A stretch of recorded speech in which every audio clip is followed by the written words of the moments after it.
So hey guys, welcome back to another drawing video. So guys, आज की इस वाली वीडियो में मैं अक्षय खन्ना सर जी की आउटलाइन करने वाला हूँ। रेफरेंस पिक्चर आपके सामने, मैं इसका लिंक डिस्क्रिप्शन बॉक्स में डाल दूंगा, आप वहाँ से इजीली डाउनलोड कर सकते हो। और ये ड्राइंग मैं A4 साइज़ में करने वाला हूँ। सो आउटलाइन के लिए मैं यहाँ पे ग्रिड मेथड का यूज़ करूँगा। और ग्रिड बनाने के लिए हमें सबसे पहले 2 सेंटीमीटर्स का गैप छोड़ के मार्क कर लेना है। और मार्किंग के बाद आपको लाइंस को हॉरिजॉन्टली एंड वर्टिकली ड्रॉ कर लेना है।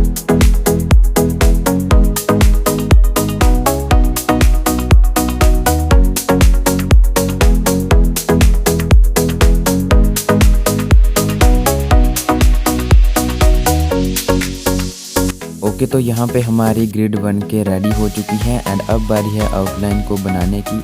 एंड रेफरेंस पिक्चर को अच्छे से ऑब्जर्व करके एंड पेशेंस रख के आउटलाइन को बनाएंगे।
सो फाइनली गाइज, हमारी आउटलाइन हो चुकी है कंप्लीट। एंड अगर आपको हमारी ये वीडियो थोड़ी सी भी हेल्पफुल लगी हो तो चैनल को कर दो सब्सक्राइब। मिलते हैं नेक्स्ट शेडिंग पार्ट में।